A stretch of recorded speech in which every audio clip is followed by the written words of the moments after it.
And how long have you been reading palms? About 12 years now. Started off amateur, reading my friends, and other people would game up to put their hand out, and they each time I read it, I didn't know. I don't think I knew where I was reading it from, but they'd say, "That was amazing. You're going to have to start reading this professionally," you know. And it took me many years to do it. And actually, my wife actually pushed me into it because everyone was I was working on an island, a resort at the time, and we had a lot of staff on the island, and I'd read them, and because I knew them well, I gained a lot of information, very personal information, and I was able to apply that onto the hand, and then I was able to then apply that into the readings that I'd then do. And most of the readings I did then was not in the books. You could read, there's many books, I've got many books, but you wouldn't find that information in the books. I actually started creating my own information, and it was verified by other experiences on other hands that I'd read, and there it was again, the same information again.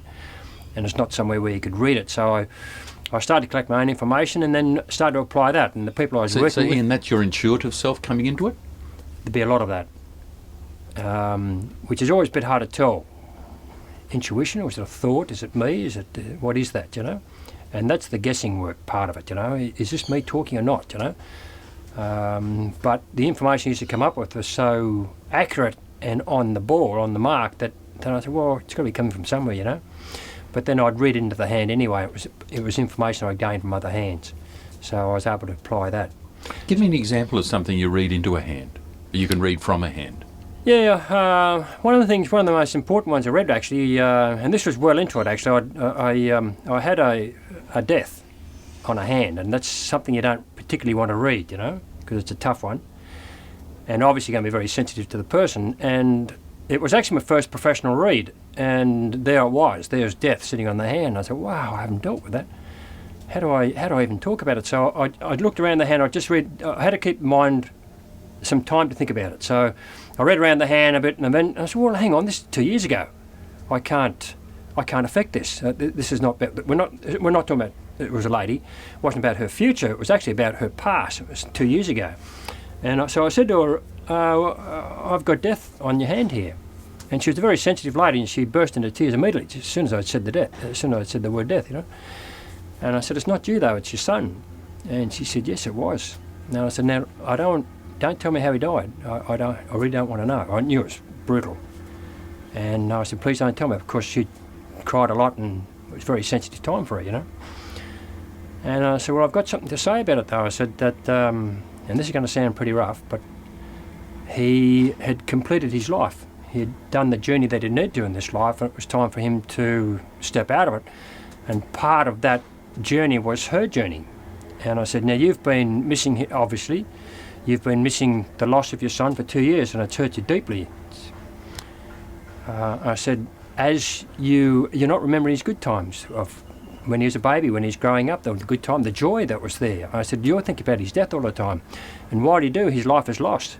And I said, now you've got to start thinking about the joy that he brought to you, and all the beautiful thoughts that you had. And that's where you've got to stay. The death is just a termination of what this journey was all about. It's the journey when he was here that you got to remember. And he's here now with you. And with that I said, well, I've probably said enough. So I said, no, what you need is to get yourself a psychic. And what's that noise, Ian? It's a train. And she said, oh, funny you should say that. She said, 2 weeks ago I had the psychic chap, and he said that in 2 weeks' time you'd be talking to a man to explain the death of your son. So with that I continued on a bit more about the son, and she said, that's not all he said. And I said, what else did he say? And she said, well, during that interview that a black and white butterfly would fly in during the interview, and this was on an island. I'd lived in this island for 7 years, and there was no black and white butterflies. I said that to her. I said, there's no black and white butterflies in this island. And as I'm finishing, in comes a black and white butterfly and just flies around. And she said that this butterfly would fly around and around and around. It'd be extremely obvious. And that's exactly what he did. I was there for an hour and a half reading, and that butterfly there was the whole time. And you could have reached out and grabbed him as he went past, you know, he's that close, you know. It was quite odd. And we started to gather a bit of an audience, actually, and finally the butterfly sat down between us. So I said, how about we go down near the water and we'll finish reading there, thinking the butterfly wouldn't go down, but he did. And the butterfly, as we stood up, it did it and flew around us. went down to the beach and sat down beside us again, same thing again. So that was my experience on that one. It was and it was my first professional read, so it sort of gave me the confidence that maybe there's more to this than my thinking, that there's some more depth to it, you know. So it also gave me some confidence in it as well, and that was very helpful, and has been. And so that, when you say it's given you confidence, so if someone's starting out as a palm reader, something like that could reinforce your beliefs very quickly, couldn't it? Absolutely.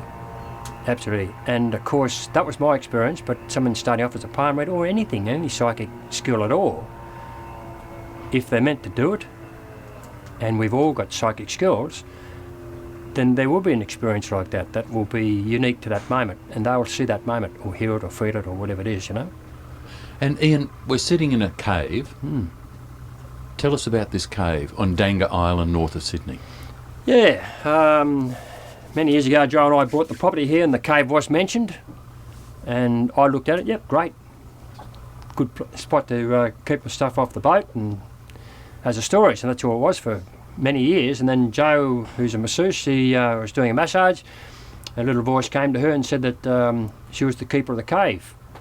It was nearly what cave?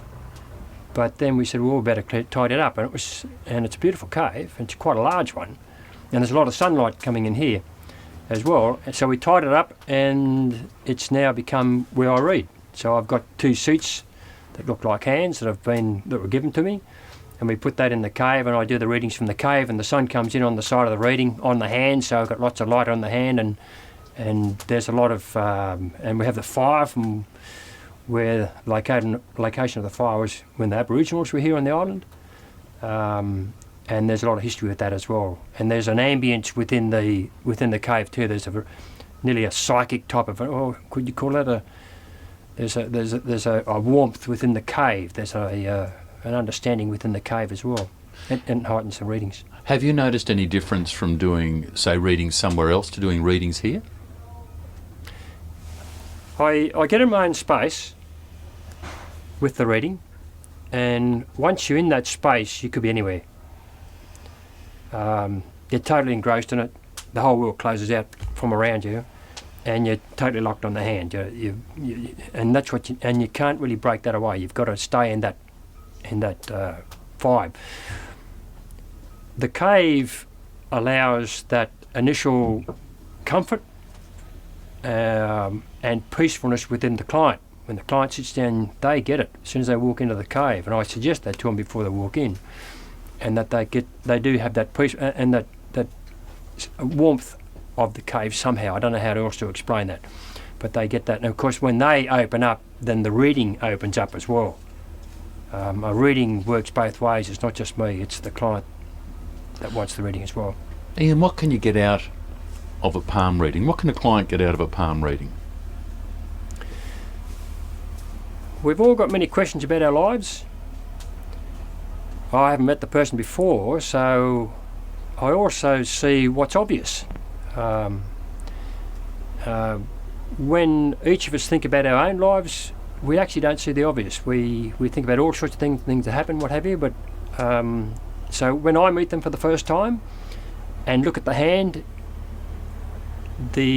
all the information is instantaneously available. So you've got this massive download of information that just arrives. So I've only got, say, half an hour with them, maybe an hour or and a quarter or whatever it is. So what I do is go to the information that's showing on the hand, and it's the client that does the talking. I do the verbal stuff, but it's the client that actually does the talking from the hand. I was doing some readings yesterday, and the hand is a classic example, and the hand just lit up all over the place, went white, went pink, went blue, in all sections. The fingers changed shape. The thumb would rattle around a bit, another finger would do the same sort of thing. It was the very stuff that we were speaking about. So we're talking about communication, and then all of a sudden the little fingers jabbering around and moving and doing and sticking out, then it would close in and then jump up on top of the other finger, all sorts of things. But I'd keep their attention away from their hand, because subconsciously they're talking with their hand. So once I bring their attention, their conscious mind, back to their hand, then they'll then want a certain result from what I'm talking to them about. So if I can keep their attention away from their hand, and every now I bring it back and say, look, this is what the hand's doing right at the moment, have a look at it. And of course their eyes open up and say, wow, I didn't even know I was doing that, you know. And that's the soul talking, because the hand is the talk, the language of the soul. So if you're reading that, you're reading the greater part. We call it subconscious, but really it's the soul. And you get the full information from the soul, which is what the conscious mind, us humans, that's what we want, is that deepness of what are we doing here? What's our message about? What's this journey about? How come I've done it tough in life, or done it well in life, and there's some things in my childhood that haven't been very good, haven't been very positive, or whatever it is. And what I say to them also, and this is the value of the palm reader as well, is if there are difficult times, and exceedingly difficult, and the more difficult times, the greater the soul is to bring its journey into this life. So many of us say, well, why did that happen to me? Why was that horrendous incident arrive in my life and possibly continued on further into another incident later in life when they're in their 20s or their 30s or whatever it is? It's because that is their teaching that they needed to have in this life, their lessons of this life. And it's a lesson that they brought into their life. Although when you have those extremely difficult occurrences, of course the very thing they say is, well, why did that happen to me? And how could you possibly get an affirmative or positive affirmation out of that very difficult time that happened in my life? How could you possibly do that?